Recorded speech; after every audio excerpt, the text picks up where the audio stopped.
All right. You know what it is. You know who it is. We're back. Brandon and Jake. We're talking about the fights that happened this past weekend. A lot of stuff in the UFC, a lot of stuff in boxing. Uh, it was a underwhelming. I'm sorry again. I've said this much times, but the UFC cards are starting to get a little bit underwhelming. But thank God for Nate Diaz. That's all I care about. Nate Diaz. He lost. I don't know if you saw any of the Nate Diaz stuff, but this No. dude is he's an entertainer. He's embraced his role as an entertainer beautifully, and we'll talk about that in a second because he saved the card in a lot of ways, even though he lost. That's the crazy thing. That was one of those things that we were talking about that Edwards won clearly, and he was still you. If you didn't know, you'd think he lost the fight. But like it's insane. But a lot of stuff in UFC, a lot of stuff in boxing. So we'll get to it. I was 2-2 on the night. Um, Starting from the top, I didn't actually predict Jamal Hill versus Paul Craig, but that fight was gross. Jamal Hill he's an up and coming fighter, and Paul Craig is a jiu-jitsu guy. He's kind of like a newish guy, but he's been around. And Jamal Hill got stuck in an armbar early on, and I knew right from the beginning when I saw it. He went into the guard and he kind of stuck his arm straight in, and you're not supposed to do that. And this guy Craig grabbed on his arm and just locked it in. He flipped over into an armbar. He dislocated his elbow, snapped it in half, and the guy didn't tap. And when he didn't tap, he got put in a triangle, an arm or a leg triangle, so a triangle lock with the legs. And his arm was just flapping up and down, and the guy was just punching him into his face and just elbowing him. And then eventually, the ref finally was like, "All right, I guess I'm going to stop it," because the other guy couldn't do anything. Yeah. So his arm was just literally dislocated, just flopping back and forth. So that was a crazy way to start the card because that was the first round, and yeah, that was just gross. He literally his arm just folded, like he just took it and folded it. It was like it wasn't a break; it was just dislocated at the elbow, and that was it. But Craig won by TKO, and it should have been a submission. But next fight, we had Damian Maia versus Bilal Muhammad. I picked Damian Maia. I thought he'd be able to get Muhammad down because Muhammad didn't look too sharp in his last fight against Edwards, and I thought he would come out hot and try to prove something against Maia because he did lose to Edwards, or well, he tied with Edwards because of the eye poke. But Damian Maia just looked his age. He didn't do anything. He maybe threw like a total of 20 punches. He was just looking for the takedown, and Bilal Muhammad just had the answer every single time. He just hit him with the hips. He basically shucked him off and then just sprawled and got his hips on the ground before Maia could do anything. And then whenever Maia did come in, he was catching him towards the end. Maia kind of just stopped moving his head. So, like I said, I thought Maia would be able to get in on Muhammad and get him down to the ground and then eventually submit him. But he didn't come close. He couldn't get inside, and he really didn't have any speed or any advantage in any way during that fight. So it was a tough one to watch, but Muhammad won, and he's setting himself up nicely for something good next, depending on what they want to do with him. I'm going to save the Nate Diaz Leon Edwards fight for last. Brandon Moreno beat Davison Figueiredo. I picked Figueiredo because I thought that last time Figueiredo came out and he was sick. He puked before the fight, and he had a massive weight cut. And I thought that affected him because he got sick, but it just looked like he's just not. Moreno might just be better, or he just wants it more because Moreno came out tonight or on Saturday, and he fucking lit it up. He was on fire from the beginning, and he was in that fight. Figueiredo was never in that fight, not for 1 second from the beginning. And I found out after that. I really think he's done. He's got to be done in this weight class. I think he wants one more fight with Moreno, but I think after this fight, he's got to leave the weight class because he's fighting down at 125 or 135, and apparently he walks around at 165, and then in camp gets down to like 155, and then cuts to whether 125 or 135. I probably should have got that specific, but that's a lot of weight to cut. And they said he cut 18% of his body weight, which is equivalent of cutting off your own leg. Wow. So he's just not. He's too big for that division now. He's just way too big for that division. It's showing every single the last two fights. I think his power was saving him, but Moreno is just one of those dudes who just had the answer to his power, and he was lighting him up on the feet, and then he submitted him. So he got him down on the ground, he got him in a rear naked choke, and ended the night early. And like I said, Moreno, he earned it. He deserved it. He has a cool story too, because I think it was 2 years ago he got cut from the UFC, or 3 years ago he got cut from the UFC, and then they brought him back to give him another chance, and now he's a champion. So it's a pretty cool story for Moreno. And then the championship fight, the main event, we had Izzy versus Marvin Vettori. I think Marvin Vettori has a mental issue, like an actual mental issue, because he really thinks he won that fight, and he thinks he won the first fight. And I think the first fight was a lot closer, but this fight, obviously, it wasn't close at all. Vettori didn't do anything. He maybe landed a couple shots, and the rest of the time he went for some takedowns. He got a couple takedowns, but he couldn't keep Izzy on the ground. And again, when I talked about this last week, I think that the blueprint that Blachowicz put out, which is get Izzy on the ground and keep him there, wasn't – it had to have an asterisk next to it, because Blachowicz is a lot better of a fighter than Vettori, and I think Blachowicz was probably 30 to 40 pounds heavier than Izzy that night. So when you look at that, you can say all you want that, yeah, you got to get Izzy on the ground, but when you're 40 pounds heavier than somebody, a lot of times, even if you're a high level belt, it's going to be hard to get up, especially if the other person is a high level belt or a high level, practitioner of jiu-jitsu or whatever it is that the sport they have, wrestling. And Blachowicz knew how to use his weight, knew how to keep Izzy down, and Izzy either obviously worked on his escapes or worked on his defense, or Blachowicz was just that much bigger and stronger. And I think, honestly, after seeing this fight, I think it was just Blachowicz was that much bigger and stronger last fight and just got him down. And really, there was just nothing that Izzy could do because he just wasn't strong enough and skilled enough, which is not a good combo if you're going against someone who's stronger and more skilled than you. So Vettori, looked a step behind Izzy the entire night. Izzy was very much sitting back, waiting for Vettori to shoot, and didn't have a lot of offense himself. It was a lot of just like hugging. Vettori would just stick his head into Izzy's hip and his shoulder into his hip and press him into the cage and try to take him down. Izzy had some funny moments because he was basically like squeezed Vettori's ass on the first one. And then the second one, Vettori was like hitting his leg or punching his leg.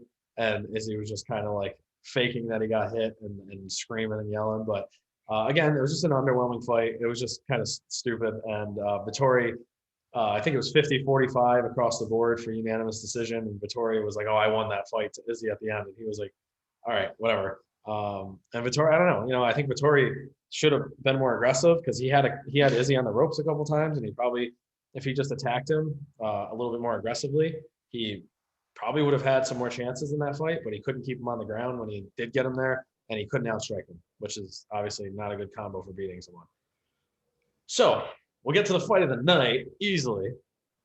We got Leon Edwards and Nate Diaz. So this fight for 24 minutes, and the memes from this fight are outstanding, by the way. The memes before this fight with Nate Diaz and the memes after this fight were outstanding. But 24 to 25 minutes, Nate Diaz was a punching bag. And there was one meme that just showed a punching bag with Nate Diaz's arms like this. And it was like 24 to 25 minutes of the fight against Leon Edwards. Nate just looked a step behind the entire night. And I said this, Leon is one of the best fighters in that welterweight division. And if he's on, he's a great striker. He's got a ground game. He took Nate down at ease.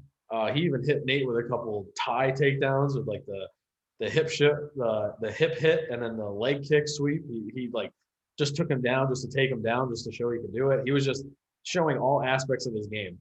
And Nate was cut up as usual, bloody, just getting in his face, giving him the finger, slapping his hand, trying to get him to do stuff, sticking his butt out. He hit him with one of these fakes where he was like looking the other way and then came back with a quick left hand and just tried to hit him. He caught him a couple times, and every time he caught him, he would look at him and point at him and be like, "Yeah, I got you," like that type of thing. It seemed like Nate was just there for pride at that point. Yeah.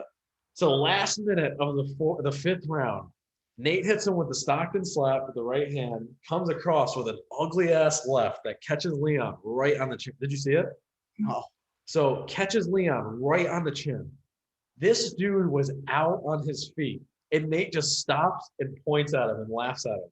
And Leon literally was like hands down, like his eyes were crossed. He like stopped, and if he took a wrong, like He was an inch away from taking a wrong step and just face planting on the canvas. Nate caught him, looked at him. I don't think he knew he caught him that bad. He just hit him perfect. It was almost like, I don't know if you saw Usman versus Masvidal, that knockout, but it was like that. It was perfect. He hit him with the slap, the Stockton slap, came across with the left, drilled him, and then that was it. So then Nate didn't do anything for like 5 seconds, and I think he realized how badly he hurt him. And then the rest of the minute, he tried to finish it, but there wasn't enough time left. It was one of the most insane moments for losing a fight that I've ever seen in my life, and I was so hyped. And again, that was why, if you look at all the people talking about this fight, SportsCenter, UFC, they were all posting about Nate's last minute. Not even the fact that he lost and he got fucking destroyed at every point in that fight. He got taken down, got beat on the ground, punched in the face, elbowed, kicked. His right leg got destroyed by Leon. And Leon literally almost lost that fight in the last minute. And I tell you what, if Nate won that fight, it would have been the most insane comeback I've ever seen in my life.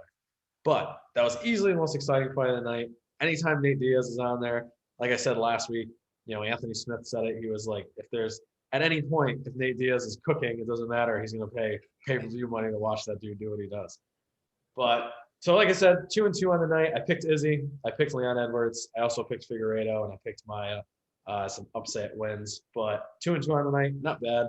Izzy, boring fight. Figueiredo, Moreno was a good fight, but just rear naked choke ended it. Again, easily. Nate Diaz, Leon Edwards. Nate Diaz is a star still, even though he's got 10 losses, I think now, or 13 losses now. The dude is just, I don't know. He's just entertaining. That's all. Yeah. You want to go into boxing quick, or you want me to talk about this?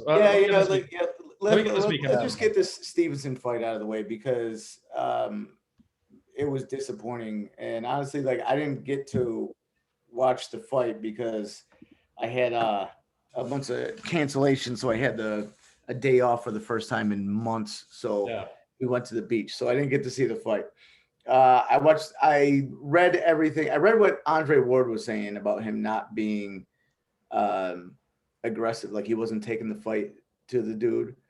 And then I watched the highlights, and all the highlights were Stevenson just boxing the shit out of him. Yeah, countering down, I think 3 times. Doing what I think so. Like he did. All the highlights I saw were him doing what he does, what he's supposed to do. But then you can even tell this from highlights that every time that he had him backing up and he could have hurt him, he took a step back and then reset and went back in. And that is kind of disappointing, that because it looked like, even from the highlights, it looked like he had him hurt several times and didn't finish him. So for someone that's on their way up and that is one of the best young boxers in the sport, it's disappointing that he didn't get this dude out of there when he clearly could have. So everything that I heard from all the guys that are in the sport, that it was not a great showing, and from what I saw, it was not a great showing. So, but he won, and he's gonna, continue to move on up. Yeah. So, and I think that I watched some of the highlights of the fight, and again, like Jake said, there was a lot of chances he had to get him out of there, and it looked like he just kind of was holding back for some reason. Maybe, I don't know, maybe got hurt in the fight, or maybe something just happened that he was holding back, but he was clearly, there's definitely some chances that he let off, and I'm pretty sure he knocked him down 2 or 3 times, and the guy just kept getting up, I guess. But either way, it wasn't a performance that you would expect with the odds. I think he was a fucking minus 5,000 favorite or something like that. It was some huge number on the other end. But yeah, so this weekend we got a couple fights that were supposed to happen that got canceled. Teofimo Lopez was supposed to be fighting, and he got COVID or whatever. I think it was right. He got COVID. Yeah. So that whole Triller card was canceled because I don't think there was actually anything else on there. And thank God. And I guess Teofimo signed with Top Rank again, and he's not with Triller anymore. What? Yeah. So he's back to Top Rank. And he's not going to be on. How is that even possible? He signed a contract to fight for Triller. I don't know. I guess he's on Top Rank. He's back to Top Rank. Was it maybe the contract was voided because he didn't fight. Didn't have the fight because of COVID. I don't know. It's pretty quick though. I mean, we just heard he got COVID 2 days ago. Yeah. It's pretty quick for him to sign a brand new contract with Top Rank when he spent like 3 weeks figuring out who he was going to sign with. Yeah. I think his whole thing with leaving Top Rank was like, oh, they weren't willing to pay him what he's worth. So, you know, they were only going to give him like 800 grand or something like that. And then Triller won the bid for Tio's fight at 1.25. Yeah, so this was from ESPN 6 days ago. It says Teofimo and Top Rank agree to restructure contract. Lightweight champion Teofimo Lopez, Top Rank promotions are back on good terms. Lopez and Top Rank have agreed to restructure their contract. An agreement, Lopez will have his minimum purses raised from the previous amount of 1.25 million. Will have the opportunity for pay-per-view bouts on ESPN Plus, and the information was first reported by The Athletic. I heard it from somebody I know that's close to him. But so then is the contract must be starting after the Triller fight then? Because obviously Top Rank's not promoting the Triller fight. Yeah, unless his next fight. Top Rank has a deal with ESPN, so there's no way they could be promoting a Triller fight. Yeah, unless maybe he, I don't know, maybe he. Unless I'm. But you said this was from 6 days ago. Yeah. So then it had to be. He must have had the plan. He had this fight with Triller, and then restructured his deal with Top Rank. Was going to go back and fight on ESPN after this. Yeah, and I think because that's the only way it could work. Because he can't have two deals simultaneously. Right? Yeah. Well, maybe he used the COVID excuse as a to get out of Triller. Maybe I honestly like it's another disappointing thing, man. Like it seems it's early. It's fun. Well, it's funny. This is funny. I was gonna say, listen, whether he got COVID or not, you mentioned last week that he didn't seem like himself, or he was doing stuff that champions don't do, and now this happens and he's back to Top Rank. So maybe he was just playing some games and trying to get some more for himself, or trying to kind of like position himself to get something from Top. I don't know, but I don't know what you saw. The whole thing, everything that's going on with him, it seemed off. You know what I mean? Yeah. And then I heard his father talking again about the Loma fight. Actually, I think I discussed this last week. Well, you mentioned it, but we never. Yeah, he won't shut up about the Loma fight. Like this is like they act like his career is over because they just keep going back to no one said that it could be done, and it was done. Yeah. And then his father was like talking about the scores of the fight, and he's like, "Yeah, it's ridiculous because my son shut him out." He's like, the only round that you could possibly give to Loma was the 11th. He's like, even then, he's like, I still think my son landed more significant shots. I'm like, and this is the dude that's in Tio's ear all the time, which it's like, dude, if you're walking around thinking that your shit don't stink and you don't got to fucking put in that work that you used to be because, I beat Loma, I beat the dude that couldn't be beat, and now I'm on top of the world. Yeah. And now he's talking about like setting up these fights with Haney and shit, and like he's gonna walk through fucking like taking his shirt off at the weigh-in versus Kambosos and just acting like a fucking weirdo, man. Yeah. Grant, look, he's only 23 years old, but he's been in the fight game long enough to not do that dumb shit. But when you got your fathers acting like here's a problem with father and son duos, coaching fighter duos in boxing. I guess this is with every sport, but fathers live vicariously through their kids, right? Of course. Especially if they were trash and didn't do anything in their career. Like I was just saying this the other day. Tio Senior, he's like, yeah, my son he's got talent that I never had. And he's like, so now Tio Senior is out there fucking talking shit like he's 18 years old. Yeah. It's like, bro, you're an old man. Shut the fuck up, man. Shut the fuck up. Shut up. Like, no one wants to hear your fucking mouth. We want to hear the fighter. No one wants to hear the fucking trainer talk. You know what I mean? Yeah. We had enough of that shit. Like, it was fun with the Mayweathers because it was like a whole family of fucking. At least they fought. You know I mean? They were good fighters. Yeah, but it's like I don't want to hear a fucking trainer talk more than a fighter. Fuck off. Yeah. You know what I mean? Unless you're out there throwing your hands, fuck off, man. I want to hear your shit. Yeah. Fucking, we shut Loma out. Well, like, what? Come on, man. And that's what's happening. No, I mean, he's poisoning his fighter's brain with that dumb, nonsense. Oh, and to say this, we'll transition because I did want to talk about this, but that's exactly what's going on in Wilder's camp. His coach, who I don't know his exact name, but he's talking up a fucking storm for Wilder while Wilder's sitting there with his headphones on. not saying Like shit. a weirdo. It's really weird. And then like the whole thing the other day with the stare off, I don't know if you saw that. Yeah, But they I watched just stared it. at each other for 5 minutes, didn't say a single word, and then Wilder left first. But his coach is just, and I guess did Fury fought him? Huh? Fury fought his coach. He sparred him. Oh, okay. So because he was saying he's Popped his eardrum. Yeah. both their eardrums, yeah. But yeah, that's what I think that these guys, some of them just don't have like the personalities to be champions, and like they end up getting to a point where they have to be a champion and step up, and they don't have like. It seems like the other people are doing the talking. It's fucked up because Wilder is in a position where he's obviously not mentally or emotionally capable of dealing with all the shit that comes with being heavyweight champion, heavyweight contender, right? Yeah. He's got a trainer now who no one knows who the fuck this guy is. He's a nobody. He's got an opportunity to make some big money with his 15% cut.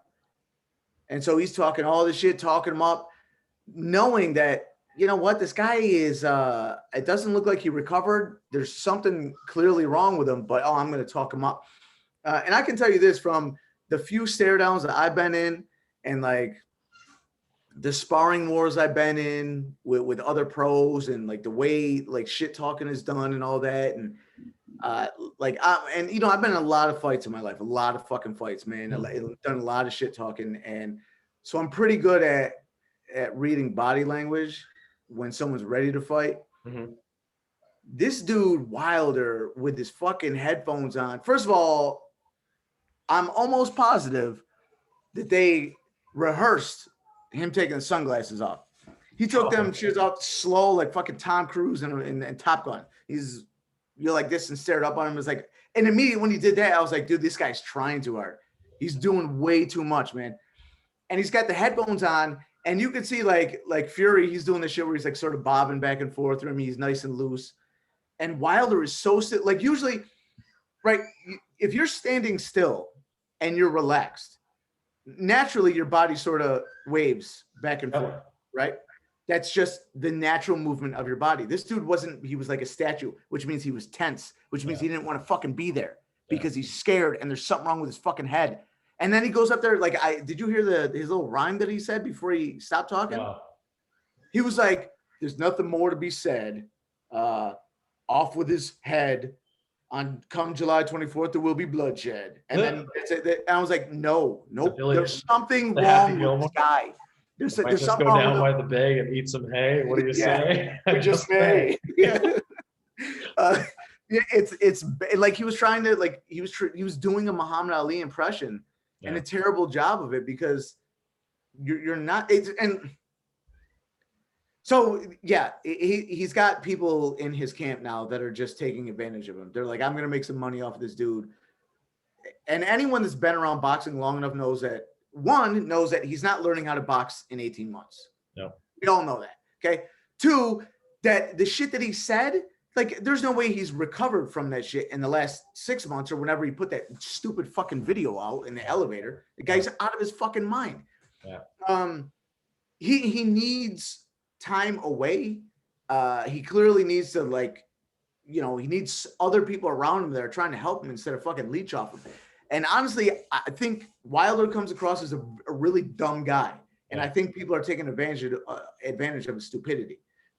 He's a big dumb athlete, and people are fucking leeching off him, and it's fucked up, man. He needs people around that aren't going to take advantage of him, that are going to do the right thing, and no one around him is doing that right now. Well, I think what sucks is that he really needs to he needs to look at this in a couple ways. Is one, like, I think he needs to understand that he pushed this fight for one. And obviously, he could have waited. He could have just let it happen how it was supposed to. He clearly lost the 2 fights. He pushed this. He probably pissed off Fury because he made Fury. Because again, anything can happen here. Fury could be training for Wilder off track, or training for Joshua, tear his ACL, and never box. You don't know. But like, Fury's coming in, and from what I've heard from Fury, he's like, his game plan, like he said, he's like, I'm coming in there, I'm knocking this dude out. He wants to make it quick. He probably wants to just get this all over with because he wants to fight Joshua, because that's $100 million. he's probably gonna make $150 million from fighting Yeah. Joshua. So like he wants that fight. Wilder, on the other hand, is stepping in, knowing he lost twice, doesn't look like he wants to be there. Mentally, he seems shaky. It just doesn't seem right, and it seems like he's forcing a lot of this. And if he's gonna be forcing a lot of this, it's just not gonna look good. And like this could. And what I was getting to is it's gonna end his career. Like he's making this to a point where it's climaxing to him being like, all right, you're a bum. That's it. It's not going to be good. And I think Tyson Fury read the entire situation really well when he said, "Look, you're coming in here and you're talking him up like this, but 100% when that bell rings, he's going to revert back to the old Deontay Wilder." Yeah. And he's like, "I'm gonna knock him out." He's like, I don't care what you're teaching him. He's like, when that bell rings, he's gonna revert back to the old Deontay Wilder. And anyone that knows boxing knows that's like more likely than anything to be the scenario. He gets in there, maybe for like the first part of the first round, he's in there and he's trying to box and trying to move his head. And when he doesn't feel comfortable doing that, he's gonna revert back to throwing those wild ass fucking punches. And Fury's been in there twice with him already and knows how to deal with that. And he knows that the last fight, all he did was fucking come at him, make him fucking use those skinny ass legs and move backwards. And Wilder can't fight going backwards. Yep. We all saw that. And that, like his coach was saying, the thing, he's like, yeah, we're working on throwing those power shots going backwards. Cool, man. Cool. But he ain't gonna learn how to do that in fucking half a year. That's not how this shit works. So yeah, he asked for it and he's gonna get it. And I kind of fucking feel bad for the guy because he's clearly not right in the head, and he's got kids and shit, and no one around him seems to give a fuck. Like I said, I think that I think that from what you said, now that I think about it, like there could have been people around him pushing this just for the payday. Yeah. Like they're probably like, oh yeah, you got it, you got it. Like you're gonna get him this time. No one very. You heard his coach even say it. He was like, yeah, I saw him doing these things, and I was like, man, if I ever get the opportunity, this is what I'm gonna do. So I called him up and said, hey man, you should. It's like, yeah, he was already thinking. He's like, oh yeah, I'm not, he fired what's his name, and he's like now's my time to call him up, like, hey man, I think that we can do this, because he's a fucking nobody and he wants some money. Yeah, you know what I mean. And I guess good for him for conning his way back into fucking boxing, because now he can, he'll probably get another job training some other fucking active fighter, and he'll probably be able to make money. I guess good for him, but he's a fucking cunt for doing it. Exactly. Oh man. All right. So this weekend, we got a couple boxing matches coming up. We got Jamel Charlo, who's a pretty big name. Michaela Mayer. Jamal Charlo. Was it? Jamel isn't fighting this weekend. Jamal is. Jamal Charlo. Bigger one. Yeah. Michaela Mayer, and then Inoue, who I didn't know until Jake said something. And then on top of that, I don't know if you guys saw announced, but Oscar De La Hoya and Vitor Belfort are going to be fighting on September 18th. It's exhibition. I don't think anything else has been agreed to, like weight or anything like that, but it's confirmed. And another one of these crazy fights. Anderson Silva is supposed to fight this weekend too, but Julio Cesar Chavez missed weight by 3 pounds. Yeah. So I don't know. I guess they just agreed to a new weight, and then they're still gonna fight, but Chavez gave up $100,000. Yeah. Okay. The dude, he never takes boxing seriously, but I still think like he carries so much power in his hands. I think he might kill fucking Anderson Silva. I mean, By the way, did you see? Just to ask, did you see the Lamar Odom fight? Yeah. I didn't realize that happened last weekend. Yeah, neither did I. Because the footage looked like it was 20 years old, and I was like, "What?" I didn't even know that was what's his name? Aaron Carter. Aaron Carter. Yeah. I didn't know that was him. I was like, what the fuck is happening here? Like, and why is this coming up on all these like feeds now? There was a couple fights last week. I didn't know that was a thing. Yeah, there was that. Yeah, I guess they had some TikTok versus YouTuber like event. Yeah. This is getting out of hand, man. Dude, the TikTok kid, Bryce Hall, he got $5 million just to fight, and he got fucking knocked out. Well, not knocked out, it was a TKO, but like he got his ass whooped, like embarrassed. Like, and he before the fight, he was like, "Oh, I'm 40-0 in street fights." Like, And people always end up like this. He's like, I've been in 40 street fights. I'm 40-0. And then he got into the ring and he lost. He got fucking ripped. Like the other guy was obviously not a good boxer, but he he had some just straight lefts, and Bryce's head was just there every single time. And then at the end of the fight, he's like, yeah, I mean, so I never said I was a fighter. I'm not a boxer, like all this shit. And then they just cut back to him saying in the the promos that he's like 40-0 in street fights and he's never lost. It's unreal. But yeah, so that fight happened. That was nonsense. But so this weekend, let Jake kind of talk about Charlo, Mayer, Inoue, and then anything else he sees. All right, I'm going to start out. I want to talk about the fucking Gabe Rosado fight. They're actually on the undercard of Jaime Munguia is fighting. I don't even know the dude that he's fighting, which I kind of feel stupid for not knowing the dude that he's fighting. Mm-hmm. But I'm just going to go out on a limb and just I'll pick that one real quick and say Jaime Munguia knocks whoever the fuck that dude is out. Because Munguia is at the point in his career where he's like up and coming. They're still like feeding him dudes that are a little bit of a test, a little bit tougher, but he's going to beat him. That's what they're there for. So Gabe Rosado and Beck the Bully, this Uzbekistani dude, one of these Eastern European dudes, is just a machine. He's got a really odd style though. He's a southpaw. His shoulders and traps and neck are like the size of Mike Tyson's, but he fights with his hands down like he's like a welterweight. Like all hands down? No. I mean, a little bit better than that. Like he knows what he's doing with his hands. But he's got incredible fucking power. So I think this is going to be a great fight to watch. Because Gabe is he's a really tough guy, really, really tough guy. And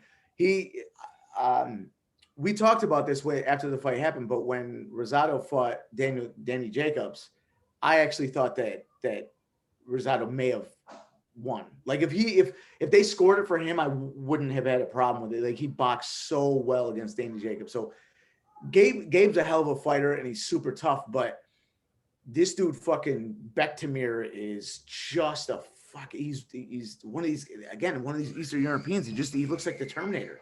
I just like there's no other way to put it. Like the dude just never looks like he gets hurt, and it looks like every time he touches a guy, he fucking breaks something. Oh. I'm gonna say that Beck the Bully. I'm gonna say this one.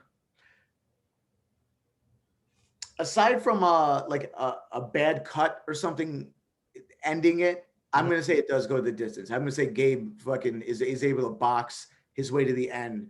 But I think Bektemir is going to put a little bit too much pressure on him and be on his ass the entire night and win the fight.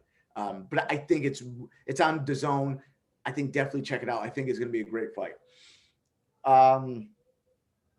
Then we got Michaela Mayer. She's on her way up. Like at some point, she's got to fight Terry Harper or Katie Taylor. You know, obviously Katie Taylor, Michaela Mayer would be a huge fight, not just for women's boxing, but in boxing in general. Michaela Mayer can box her ass off, man. I mean, she's no Katie Taylor yet, but she can fucking fight her ass off. So she's gonna fuck this chick up. I saw the weigh-in too. The chick was like trying to act all tough and like get in her face, and like she even tried to like they were staring each other down. She tried to like, you know, flinch at her real quick, and Michaela Mayer just like barely blinked. Michaela Mayer, she's gonna fuck this chick up. Yeah. But it's gonna be fun because Michaela she can box. Let's see, and then we got Inoue and we'll talk about the Charlo fight first. Charlo's fighting Juan Montiel, a dude that has 22 wins, all of his wins by knockout. But he also has 4 losses. One of the losses, he got knocked out by Jaime Munguia. I hope I don't know even know if I'm saying Mungia's name right, but he got fucking put to sleep by Munguia. This is the guy Charlo's fighting? Yeah, Montiel. He's got real power, but I was actually watching the Showtime All Access, and Montiel's whole family, like he comes from a family of fighters. Like his grandfather was like a fighter, fucking back in the '70s, and coached champions. And there was this one scene, man, where his grandfather was like, "Yeah, there's a new elite champion that's going to be known after this weekend." Hmm. And just the look on Montiel's face, like, told me like this dude is feeling pressure. There was something about the way he looked at him and like nodded and agreed, like yeah, and then like sort of like looked away and was like, I don't know, man. Something about it hit me, and I was like, I don't think he can handle all that pressure. And besides all that, this dude Charlo is a hungry ass dude. Like you hear everything that he says, he's always talking about like more, more, more. I want more and more. Like he just wants more. He wants everything to be harder. And the dude is just skill for skill. He's just a better boxer. He is the power is probably the same. So I just don't think there's any way that this dude Montiel is going to win this fight. I say Charlo's going to end up knocking him out later in the fight in 8, 9. Let's say 8th round knockout and pick Charlo. Now for the big guns. Inoue is fighting this. I think the dude's Filipino. He's seems like a tough dude. I mean, all the footage I could get from him is like, or maybe he's not from the Philippines. Maybe he's from Thailand. I'm not sure, but all the footage I could find, like this dude's in like the middle of the jungle fighting some dude that can't fight. Mm-hmm. So I'm just gonna go out there and say that the monster is gonna fucking eat another dude. Like this. In a way, when I watched that the first time after you told me about him, I was like, he's just dropping dudes. Dude, so I'm gonna say anyway by knockout within 5 rounds. It'll be before. I don't think it'll go to the 5th round. Yeah. All right. Any other fights this weekend? Yeah, I mean, there's the undercards of these fights are good. Adam Blue Nose Lopez is fighting on that. So Michaela Mayer is on ESPN under the Inoue fight, and then Adam Lopez is fighting on that undercard as well. Like that whole card is pretty good. There's some good young fighters on there. I guess Willie Same thing with Jr. was supposed to fight on the Teofimo card too, I think. But yeah. So yeah, I would imagine a lot of people are mad at Teofimo because a lot of people lost money. Yeah. A lot of guys like, I don't know how Willie is doing these days. It seems like his gym or his apparel company or whatever company he's running is doing well. But I imagine it would have been nice for him to get back in the ring and get a nice little payday. It's been a while since he fought. Yeah, he hasn't fought in I think like 2 years or something like that. Yeah, it's been a while since he's been in there. So I'd imagine that they're all pretty fucking upset with T.O. Yeah. People are missing out on money. So, well, whatever happens, I think that Teofimo will probably fight again soon. I'm assuming within probably like a month they're going to push this out, or you think they're going to push it back? Well, actually, if he's not top rank now, yeah. Well, no, I read yesterday that they're looking to at like August, I think like 2nd week of August to reschedule the fight. When is it? August? Yeah, the 2nd week of August, I think they said. Cool. Yeah, and on UFC this weekend, it's a pretty light weekend. There's one fight between, I think his name's a Korean Zombie, and Dan Ige. So I'm just making sure. I think his name is a Korean Zombie. Yeah, the Korean Zombie versus Dan Ige. I watched the Korean Zombie last fight. I believe he lost. Yeah, he lost to Brian Ortega, who is on the Ultimate Fighter now. And then he went on a little winning streak before that. He beat Frankie Edgar. And then, now that he's fighting Ike, who's had a couple of good wins. He beat Gavin Tucker his last fight. And then he beat, who was the other guy? He lost to Calvin Kattar. He beat Edson Barboza. So, I think it's going to go back and forth. I think Korean Zombie is going to win here. I think he's going to pull this out. I think he's going to go with a 2nd round TKO. And I think it'll, he's got some power. I think he's going to be a little bit tall. No, they're about the same size. So, I haven't watched a lot of either of these guys, but Korean Zombie I have seen a little bit more of. So, and I've seen him. He's, like I said, he's got power, he's got skill, and I think his last fighting against Brian Ortega, who's right now one of the better fighters in his division. I'm going to go with him. I think it'll be a second round TKO. Other than that, I don't think there was any other news in the UFC. I think that couple weeks. We got three weeks until Dustin and Connor, and that card is stacked. There's probably like 10 to 12 fights I want to talk about on that card, and just break down and go through everything and whatnot. So I'm pretty excited to talk about that. Boxing news, obviously, we got a lot of stuff coming up in the next couple of weeks, which we've talked about. We'll be still paying attention to the Fury Wilder stuff, breaking that down. I don't know if there's any news on Joshua. Apparently, he was supposed to fight. Who was the guy they were talking about him fighting? You've said his name before. I think that they put Usyk's name in there. Usyk, yeah. Usyk, yeah. Which may be bad. Honestly, look, Joshua's way bigger than him, but that dude can throw his hands. Like, that dude knows how to box, and if he beats Joshua, I'm telling you, I think it's good. It's good. Because first of all, as good as Usyk is, he's just not big enough to compete with Fury. Yeah. So it's good. I think that will be even less competitive than Joshua and Fury, because at least Joshua is big enough and physical enough to move around with Fury a little bit. Yeah. So it could be a disaster for this whole heavyweight scene, because Usyk could beat Joshua. He's got the skill to beat Joshua. He does. I really think this is the worst. I think Wilder. I think he fucked everything. He just fucked it up for everybody, man. I know. I really do, because I think this is going to be one of those Khabib Ferguson things where it's just like the fight everybody wanted to see that nobody's ever going to get to see. But I think something's going to go. There's no way that all of this happened and nothing's going to go wrong. It's just going to come out on the other side, rosy red with fucking everything's going to work out, and Wilder and Joshua are just going to step into there's no way. Something's going to happen here. One of them is going to get hurt or lose, or something's going to happen. I don't know. I don't know what it is yet, but I'm just waiting for it to happen. I definitely think that